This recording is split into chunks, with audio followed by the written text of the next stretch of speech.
kasih-Mu yang luar biasa, yang Kau nyatakan dalam kesetiaan-Mu yang luar biasa, itu yang mengingatkan kami untuk terus berusaha setia kepada-Mu, sehingga walaupun kami jatuh, apapun terjadi dalam hidup kami, walaupun kami sempat jatuh, walaupun kami pernah jatuh, walaupun apapun yang menimpa kami akan berusaha setia kepada-Mu Tuhan, karena Engkau adalah Allah yang setia.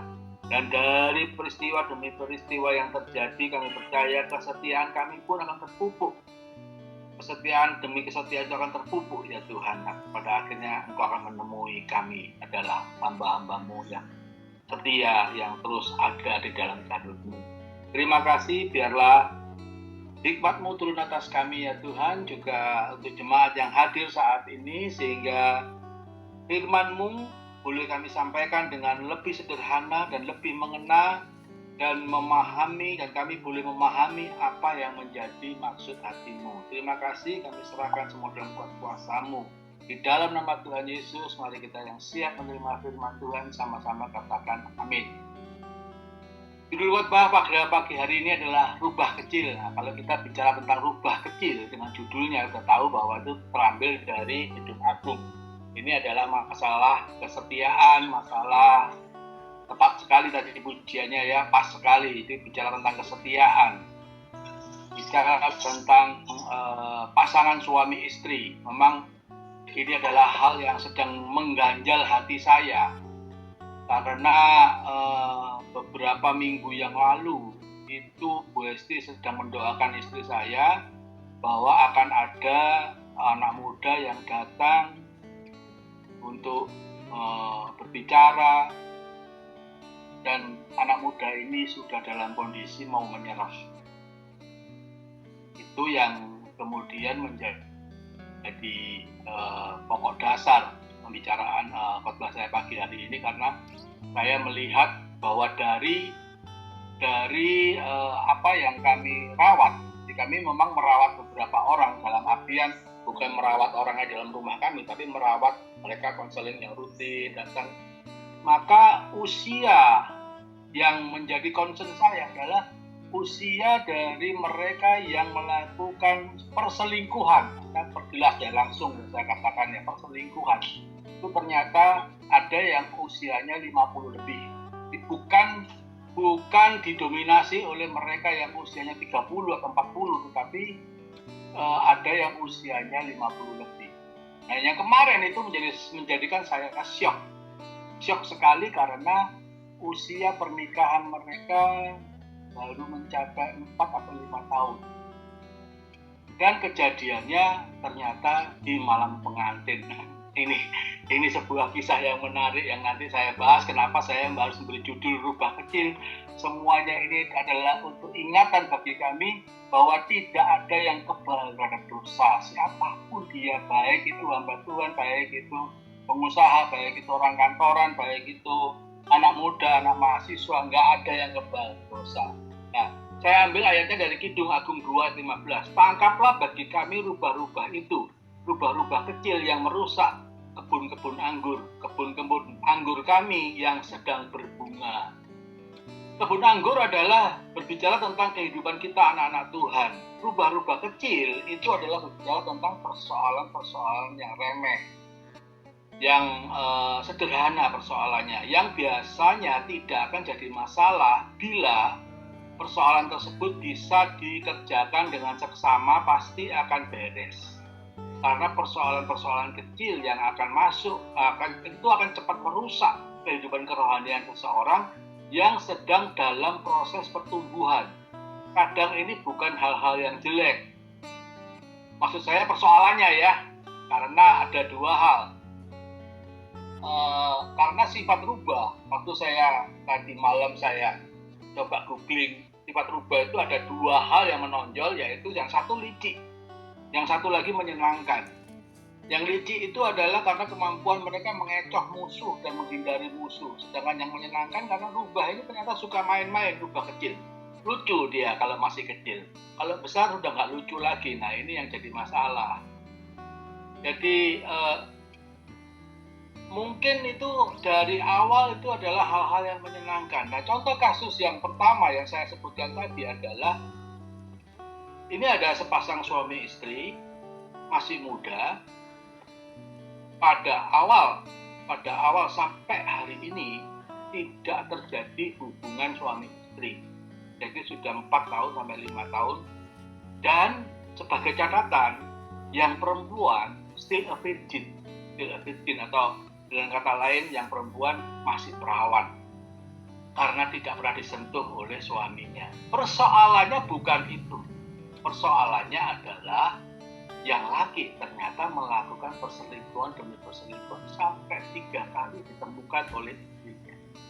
Ini yang membuat dia yang perempuan akhirnya datang ke kami, ngobrol lama sampai hampir malam, ngobrol dari sore sampai malam, ngobrol panjang cerita segala sesuatu.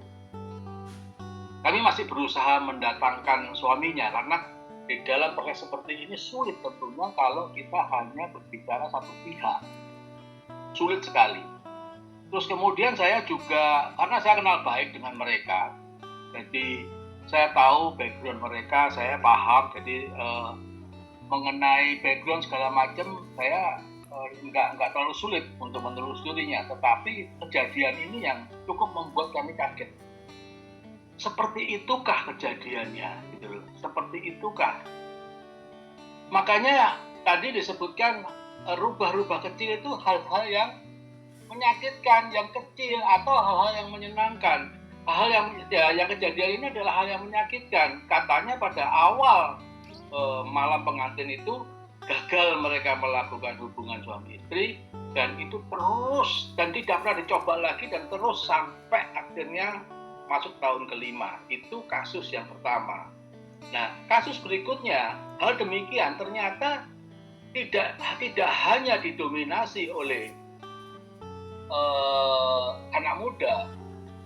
Kejadiannya saya juga menemukan pada orang yang dewasa, orang yang sudah dewasa, atau saya boleh sebut umurnya sudah ya mendekati umur saya lah. Saya kan sudah cukup tua gitu ya, tapi belum tua-tua banget lah. Nah, ini awalnya bagaimana? Ini ya, makanya saya sebut rubah-rubah kecil. Awalnya dia hanya pergi ke kantor berdua sama tetangganya, apalagi tetangganya satu kantor sama dia. Ini yang pernah saya sebut di dalam khotbah saya yang kedua itu Sarah Syndrome. Sarah Syndrome itu adalah kesalahan bukan hanya pada suami tapi juga pada istri. Suatu ketika istrinya itu ngomong karena capek, dia ngomong, udahlah kamu cari perempuan lain, aku capek, aku ngoceh. Ternyata itu yang tertangkap dan kemudian terjadilah perselingkuhan di antara mereka karena kebetulan teman perempuan yang dia ajak kerja bareng, berangkat bareng maksudnya, itu ada masalah dengan suaminya. Klop sudah. Jadi mereka terjadi affair, dan affair itu berlanjut lama sekali, bertahun-tahun. Dan kasus-kasus seperti ini itu banyak sekali, banyak variasinya juga. Makanya pagi ini saya mau menggarisbawahi bahwa hal-hal sepele itu jangan diabaikan. Apalagi kalau di daerah kami di sini, di daerah Serpong ya. Daerah Serpong itu adalah zaman saya dulu itu 20 tahun yang lalu itu banyak pasangan muda, di mana pasangan muda ini rata-rata mereka bekerja di daerah Sudirman dan sekitarnya. Perjalanan dari daerah Serpong menuju Sudirman dan sekitarnya itu memakan waktu sekitar 1,5 jam. 1 jam sampai 1,5 jam tergantung jam berapa dia berangkat. Bayangkan kalau ada tetangga, seorang suami dan seorang istri berangkat bareng ke kantor. Kebetulan kantornya berdekatan, jam kantor kita tahu, jam kantor itu adalah jam yang hampir sama, jam 9 sampai jam 5. Pulang bareng. Apa yang terjadi? Di awal itu tidak terjadi apa-apa. Karena apa? Mereka normal-normal saja. Mereka normal-normal pasangan suami dan istri yang punya pasangan sendiri-sendiri yang berangkat bareng untuk mencoba menghemat biaya, untuk mengakali supaya biaya lebih hemat. Tetapi yang terjadi, apakah di dalam mobil selama 1 atau 1,5 jam itu mereka diem? Pasti enggak, pasti mereka ngobrol. Ngobrolnya ngalor itu sampai nggak karu-karuan ngobrolnya, nggak karu-karuan ngobrol kesana kemari. Bayangkan itu terjadi 1,5 jam setiap pagi dan 1,5 jam setiap malam. Artinya setiap hari 2 orang perempuan dan laki ini ngobrol 3 jam. Efeknya kemana? Mungkin Bapak Ibu yang belum nangkep ceritanya masih ngomong, memang masalahnya apa? Masalahnya adalah berapa lama si suami bisa ngobrol sama istrinya? Berapa lama si istri bisa ngobrol sama suaminya? Si istri yang satunya tadi bisa ngobrol sama suaminya. Di rumah. Di rumah mereka udah capek, tidur. Pulang nyampe rumah, mandi, makan, tidur. Besok pagi berangkat lagi. Ketemu sama pasangan yang berbeda. Ketemu sama yang si A, ketemu yang si B. Dan seterusnya si A dan si B ini setiap hari bertemu selama berhari-hari, selama berminggu-minggu, selama berbulan-bulan, sehingga seluruh cerita rumah tangganya itu akan dengan baik. Sehingga semua memahami, dan pada saat dia ngomong sama istrinya atau si istri atau si A tadi ngomong sama suaminya, yang terjadi apa? Nggak nyambung. Karena apa? Sabtu mereka sibuk jalan-jalan sama anak-anaknya, Minggu ibadah. Jadi praktis mereka nggak pernah ngobrol lagi. Berbeda sama waktu kita pacaran. Pada waktu kita happy-happy, seneng, maka kita ngobrolnya intens sekali. Tetapi begitu kita sudah bekerja, kita menghadapi dunia yang seperti ini, ternyata hal itu jadi satu hal yang luar biasa berbeda. Itulah yang saya sebut sebagai rubah-rubah kecil. Ini yang harus dibasmi. Jangan sampai terjadi hal-hal seperti ini.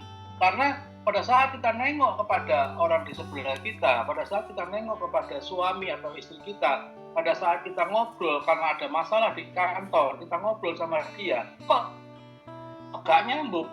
Tapi kalau di mobil, ngomong sama yang sebelah ini, kok nyambung. Nah, mulai terjadi affair, ini macet parah nih, ini lagi ada demo nih. Bagaimana kalau kita istirahat sebentar, kita ke kafe sana ngopi dulu. Pertama awalnya ngopi dulu gitu kan. Lama-lama apa yang terjadi? Kalau Bapak Ibu perhatikan di daerah Sudirman, di daerah segitiga emas, di situ semuanya itu banyak hotel-hotel short time istilahnya. Saya dulu ngantor di daerah Sudirman situ, dan saya perhatikan memang di samping gedung-gedung tinggi itu ada hotel-hotel kecil-kecil. Itu cukup mewadain kebutuhan mereka. Apakah ini hanya terjadi di Jakarta? Apakah ini hanya terjadi di daerah Tangerang ke Jakarta? Bekasi, Jakarta juga iya. Apakah ini hanya Jakarta? Enggak.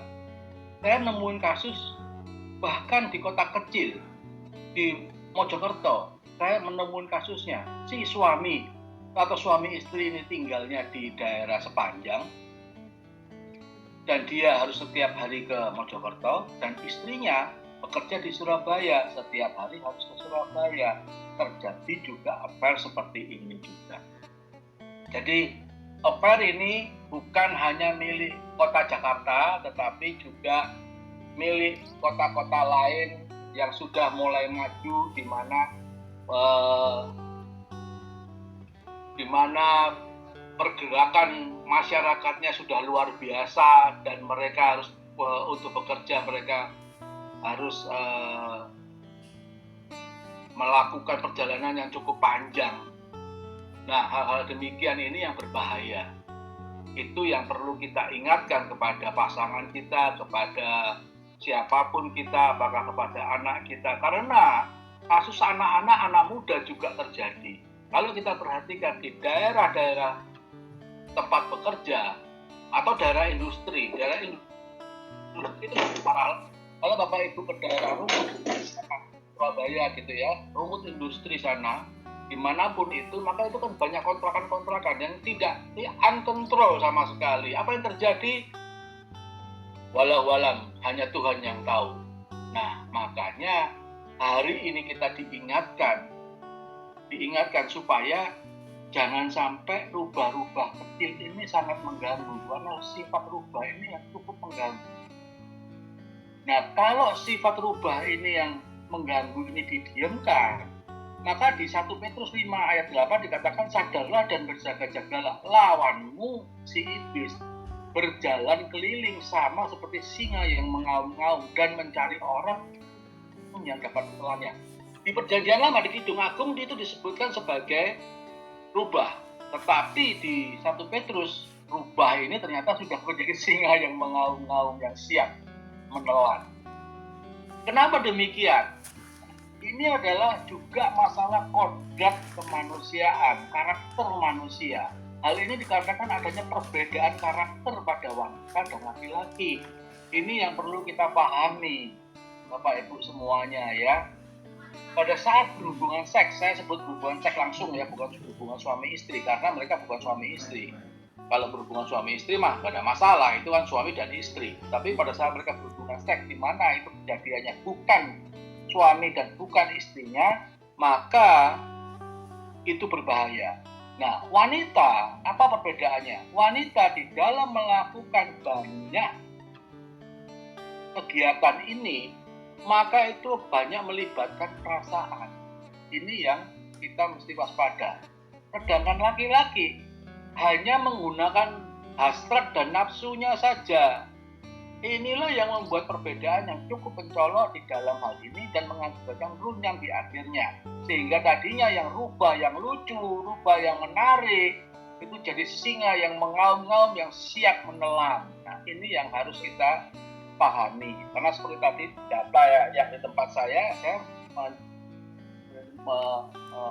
mencatat dari usia perkawinan 3-4 tahun sampai pada mereka yang usia perkawinannya sudah mencapai 20 tahun ke atas usia pernikahannya. Ternyata itu sangat berbahaya.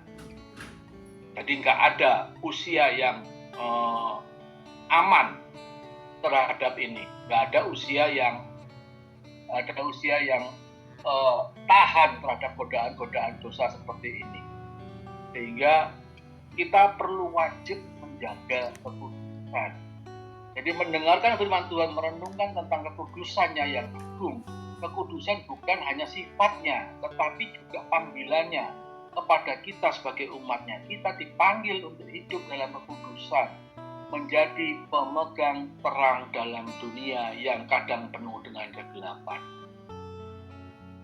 Dan kemudian itulah yang harus kita pahami kenapa pagi hari ini saya menjelaskan tentang rubah-rubah kecil yang sangat berbahaya yang banyak terjadi baik di kota besar maupun di kota kecil, terutama adalah di daerah-daerah komplek industri, di komplek perkantoran, semuanya, baik level masyarakat bawah, baik level masyarakat atas, baik orang kantoran atau orang white collar istilahnya ya, kerah putih, orang-orang yang kerja di kantoran maupun yang blue collar adalah orang-orang yang kerja di pabrik. Sama saja semuanya, perilakunya sama karena sama-sama manusia.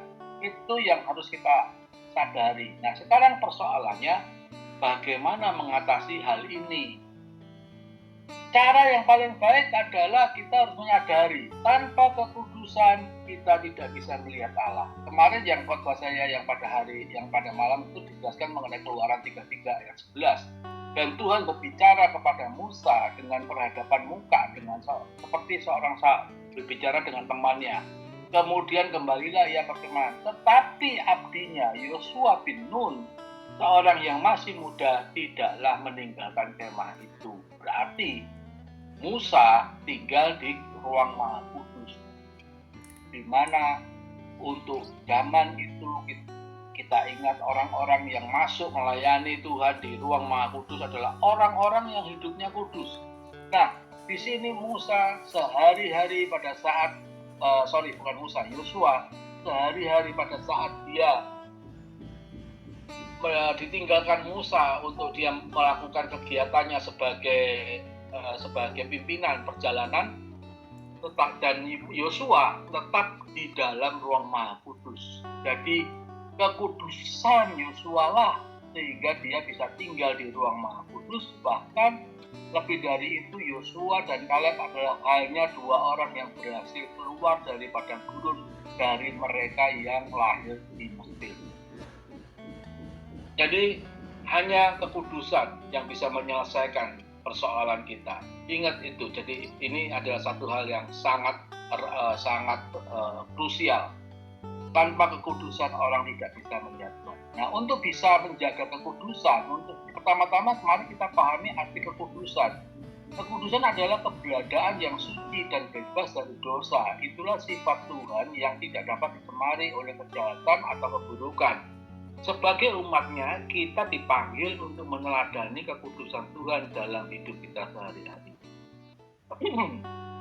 Ayatnya di mana? Ayatnya di 1 Tesalonika 4 ayat 3. Dikatakan di situ, karena inilah kehendak Allah pengudusanmu, yaitu supaya kamu menjauhi percabulan. Nah, jelas ya. Jadi supaya kita menjauhi percabulan. Supaya ayat 4. Supaya kamu masing-masing mengambil seorang perempuan menjadi istrimu dan hidup dalam pengudusan dan penghormatan.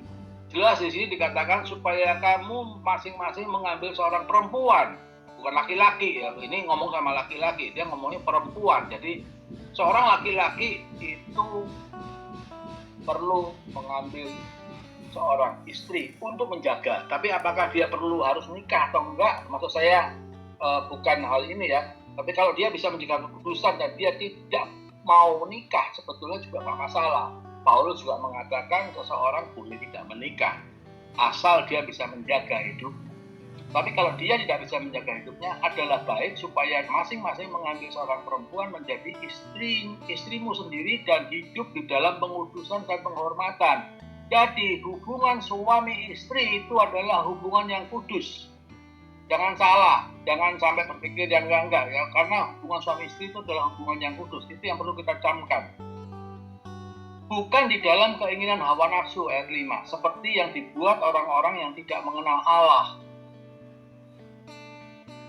Ayat 6, dan supaya dalam hal ini orang-orang jangan memperlakukan saudaranya yang tidak baik atau memperdayakannya. Karena Tuhan adalah pembalas dari semuanya ini. Seperti yang telah kami katakan dan tegaskan dahulu kepadamu. Allah memanggil kita bukan untuk melakukan apa yang semar, melainkan apa yang kudus. Karena itu, siapa yang menolak ini bukanlah menolak manusia, melainkan menolak Allah yang telah memberikan juga rohnya yang kudus kepada kami. Kekudusan itu adalah harga mati yang Tuhan sudah berikan kepada kita untuk kita menjaganya. Dan di ayat 4 dikatakan mengambil seorang perempuan. Karena anak saya mengalami anak saya laki-laki itu punya teman, kebetulan putus sama pacarnya. Suatu ketika dia putus sama pacarnya dan dia goyah, kemudian dia menghabiskan waktunya karena dia tinggal di kos-kosan begitu ya, sehingga banyak waktu luang dan dia di dalam kegalauannya, di dalam kesendiriannya, dia mengambil waktu untuk dia melakukan kegiatan di gym. Bagus nggak kegiatannya? Bagus. Gym itu bagus. Yang nggak bagus orangnya, orang di dalam gym. Seperti halnya gereja itu bagus. Yang nggak bagus apa? Jemaatnya, orangnya, bahkan pendetanya pun kadang-kadang nggak bagus. Nah, itu yang jadi masalah selalu. Jadi jangan sampai berpikiran bahwa pendeta pasti hidupnya harus ya kudus, tapi pasti kudus belum tentu. Nah, ini dia. Laki-laki ini, teman anak saya itu kemudian perkenalan dengan satu om gitu ya. Akhirnya terjadilah satu hal yang luar biasa sehingga dia yang tadinya lurus jadi berbelok. Suatu ketika dia sering main ke rumah. Waktu dia main ke rumah saya lihat, loh ini berbeda nih anak ini sekarang. Mungkin karena kepekaan orang tua gitu ya. Jadi kami bisa melihat, loh beda nih. Langsung saya panggil anak saya. Aduh, kenapa sih? Gitu. Oh gini-gini Pak, gini-gini. Oh oke. Kamu boleh berteman sama dia. Tapi kamu harus jaga jarak sama dia. Hati-hati. Karena kamu belum terlalu kuat untuk menghadapi orang-orang yang demikian. Makanya kamu mesti hati-hati. Apalagi rumah kami dulu karena dekat kampus itu banyak yang nginep di rumah untuk mengerjakan tugas-tugasnya gitu ya.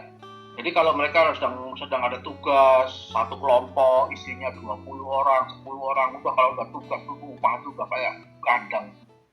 Orang anak-anak mahasiswa tuh tidur di sana sini, yang perempuan tidur di kamar, yang laki-laki tidur di luaran semua. Suatu ketika dia pamit mau nginep di rumah saya bilang, kamu sama siapa aja? Sendirian om. Terus saya langsung gak izinkan, mending antar pulang. Kalau sendirian, saya mending menjaga anak saya. Langsung saya bilang ke dia, antar dia pulang. Gak boleh. Kalau di situ bersama-sama teman yang lain ada 3-4 orang, oke.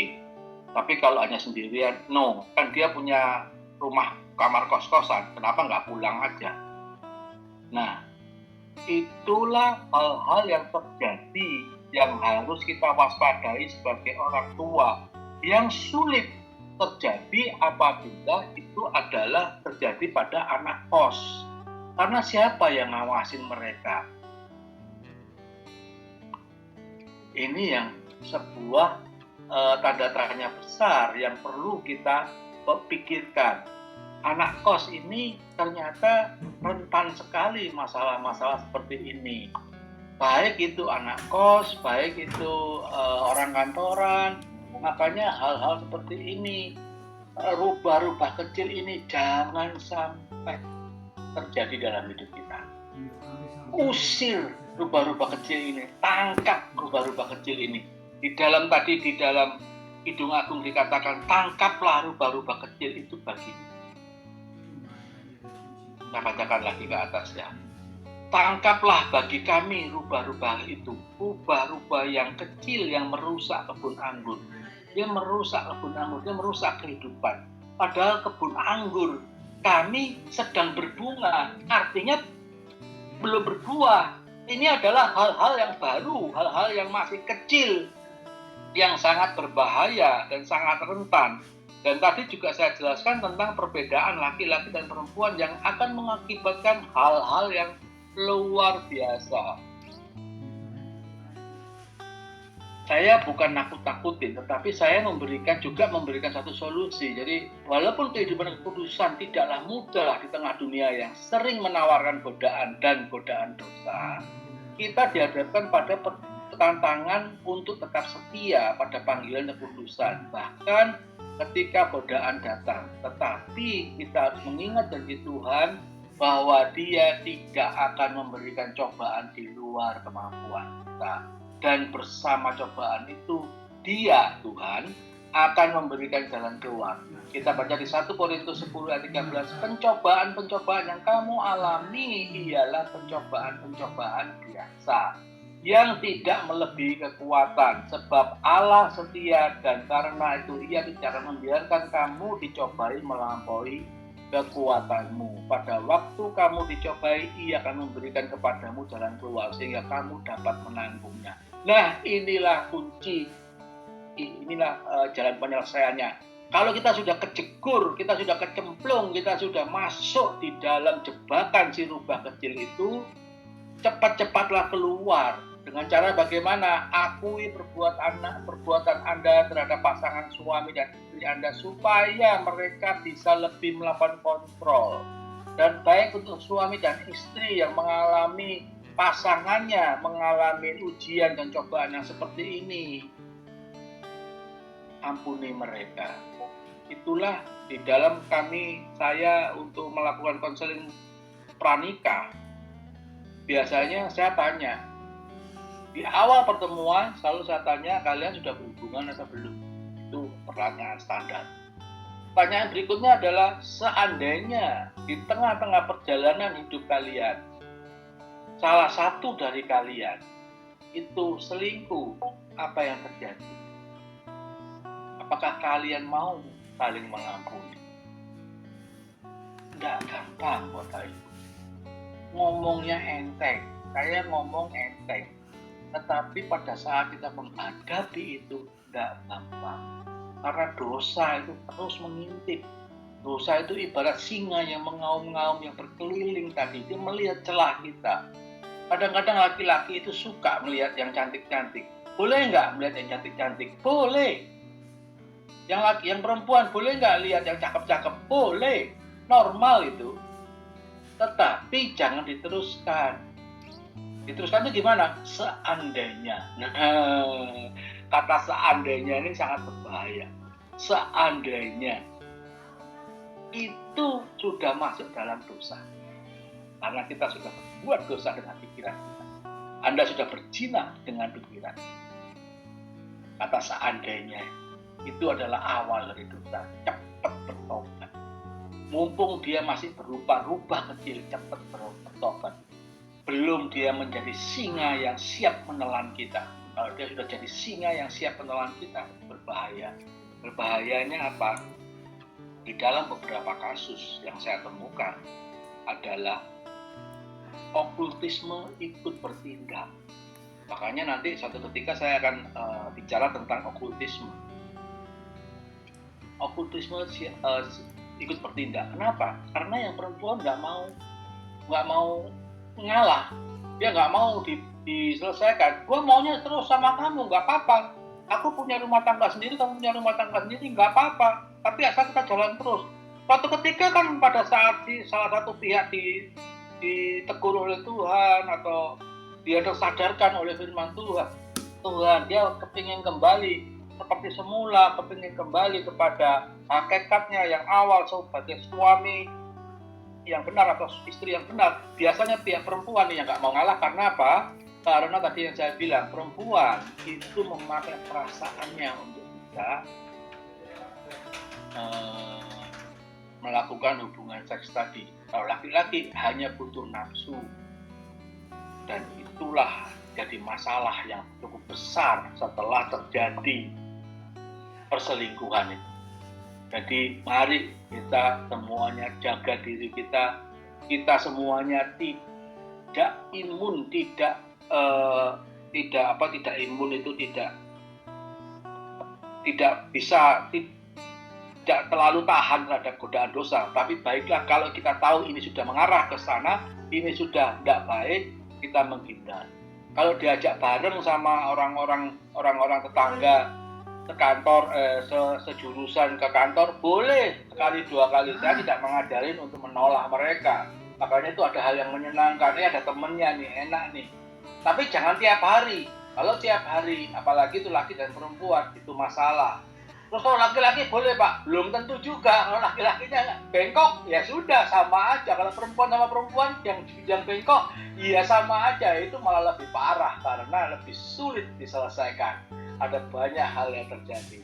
Pagi hari ini kita diingatkan bahwa hal-hal kecil itu adalah hal-hal yang sering bermasalah dan itu akan menimbulkan hal-hal yang besar dan bahkan pada akhirnya nanti juga akan mengikutkan hal-hal yang berbau okultisme. Kenapa berbau okultisme ini bisa masuk di dalam hidup kita? Karena pada saat kita melakukan perselingkuhan, kita itu membuka pintu lebar-lebar terhadap hal-hal di luar kehidupan normal. Maka kuasa-kuasa si jahat itu dengan mudah masuk. Pada saat kita belum melakukan dosa, pada saat kita dalam kondisi kudus, maka ada selaput. Pemahaman saya mengenai selaput ini sebetulnya sudah terjadi, saya dapatkan beberapa puluh tahun yang lalu pada saat saya masih muda. Saya tidak mau ngomong saya dulu agama apa, karena saya sama-sama ke gereja juga dengan istri saya, cuma gerejanya berbeda. Nah, suatu ketika oleh mama saya, kami diajak ke Suhu. Nah, Suhu, tahu Suhu ya? Di daerah Ancol itu. Terkenal dengan nama Encik Ancol saat itu. Wah, semua di Gua Mia, semua diramal nama Encik Ancol itu. Wah, dia ngomongin saya gini, sampai tiba di istri saya. Dia ngomong apa? Itu yang membuat saya shock, itu yang membuat saya kaget dan saya tobat dari saat itu. Dia ngomong begini, kalau yang ini saya nggak bisa melihat, karena dia ada selubungnya, ada lapisan yang melindungi dia sehingga nggak bisa ditembus, saya nggak bisa melihat dia. Dan lucunya dia ngomong apapun yang dia buat pasti berhasil. Ternyata dalam kekudusan, maka janji Tuhan apapun yang kita buat itu berhasil. Itu ada syarat dan ketentuan yang berlaku, Bapak Ibu. Itu bukan suatu firman yang bisa diberikan dan kemudian semua orang mendapatkannya. Enggak, itu ditentukan oleh apakah kita hidup dalam kekudusan atau tidak, apakah kita hidup dalam covering dia atau tidak. Kalau kita hidup dalam covering dia, kita hidup dalam jalan-jalannya dia, kita hidup dalam keajaiban dia, maka apapun yang kita lakukan akan berhasil. Dari situ saya bertobat dan saya mulai belajar firman Tuhan, sehingga akhirnya saya dipanggil sendiri oleh Tuhan. Nah, suatu ketika saya ceritakan mengenai panggilan saya, cukup menarik dan cukup seru. Kalau ceritakan sekarang nanti kita bubar jam 10. Saya nggak mau ganggu waktu Bapak Ibu lebih lama, tetapi yang jelas banyak hal berbahaya yang mengelilingi kita, yang membuat kita semuanya terancam. Tetapi percayalah, pada saat kita di dalam covering Tuhan, pada saat kita hidup di dalam kekudusan, covering Tuhan itu melindungi kita. Itu yang kami lihat. Itu orang-orang di luar Tuhan, suhu itu yang punya kemampuan supranatural, itu bisa melihat. Itu ada di istri saya, coveringnya. Dia telanjang. Padahal saya juga gereja. Tapi gereja yang berbeda dengan istri saya saat itu. Sekarang kami ke gereja yang sama, bahkan kami mengembangkan gereja. Nah, itulah hal-hal yang kami alamin, yang kami hadirkan pada pagi hari ini. Jadi, hati-hati apa yang kita tindakan, hati-hati dengan apa yang kita lakukan, waspada, karena iblis itu sedang mengaum-ngaum mengelilingi kita, mencari lubang, mencari celah di mana kita bisa terobos masuk. Dan begitu lubang kecil itu bisa dia terobos masuk, maka itu akan membuat sebuah pintu yang besar. Dan apapun bisa masuk, termasuk kekuatan-kekuatan okultisme yang saya sebutkan. Suatu ketika saya akan cerita mengenai okultisme, karena terjadi di tempat saya. Itu yang membuat saya harus ceritakan. Supaya kita semua memahami, itu nggak main-main. Jangan dibilang itu nggak ada, itu ada. Tetapi haruslah kita waspada. Tapi bukan menakut-nakutin, tetapi kita menjadi waspada. Tapi percayalah, Tuhan Yesus adalah Allah yang setia. Bahkan kesetiaannya sampai Dia tidak mengizinkan ujian cobaan yang melalui kita, yang terjadi pada kita, itu melebihi kekuatan kita. Percayalah, ujian, persoalan yang melampaui atau melalui kita, tidak ada yang melebihi kekuatan kita, sehingga kita cakap untuk bisa menerobos persoalan, untuk bisa menyelesaikan persoalan hidup ini, sehingga kita bisa mencapai destiny yang Tuhan sudah siapkan. Nah, demikian firman Tuhan pada pagi hari ini. Terima kasih Tuhan, kami mengucap syukur oleh kasih-Mu yang luar biasa.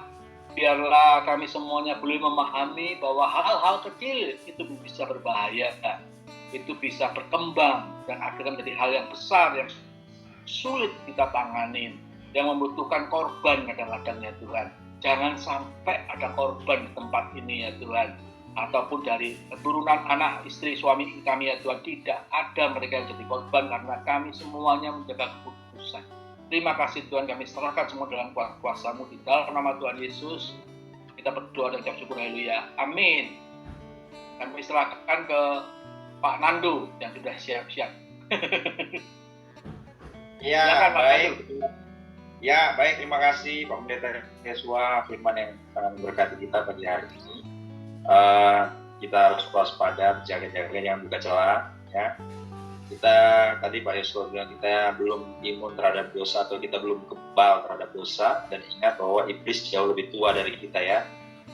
Jadi hati-hati ya, jangan sampai kita terjebak dalam permainan iblis ya. Jadi kita jaga kekudusan ya. Terima kasih Pak Yesua sudah menyampaikan firman yang mengingatkan kita semua dalam perjalanan kehidupan kita harus senantiasa meminta pertolongan dari Tuhan ya. Jangan merasa kuat ya Bapak Ibu ya, kita harus senantiasa minta kasih karunia dari Tuhan bisa menjalani kehidupan kita. Tuhan memberkati Pak Yosua bersama keluarga, juga pekerjaan, usaha dan pelayanannya diurapi oleh Tuhan ya. Amin. Puji Tuhan. Untuk pengumuman, karena Pak Stefanus kayaknya nggak masuk ya pagi hari ini, jadi saya izin ya untuk menyampaikan pengumuman. Senin, Rabu, Jumat seperti biasa ibadah doa pagi Dorea Ministry jam 8 pagi dengan link yang sama ya Bapak Ibu, password yang sama juga. Kemudian hari Selasa kita ada doa malam ya, Dorea Ministry jam 7 malam ya, kita beribadah bersama-sama di dalam ibadah Dorea Ministry ya. Puji Tuhan. Ya, bagi Bapak Ibu yang digerakkan Tuhan untuk membantu pelayanan yang ada di Dorea Ministry, Bapak Ibu bisa melihat di screen Bapak Ibu sekalian, di situ tertera nomor rekening ya Dorea Ministry, BCA atas nama Geli Eliawati Purnomo dan Leni Maria ya, ada di screen Bapak Ibu sekalian ya. Tuhan memberkati kita semua.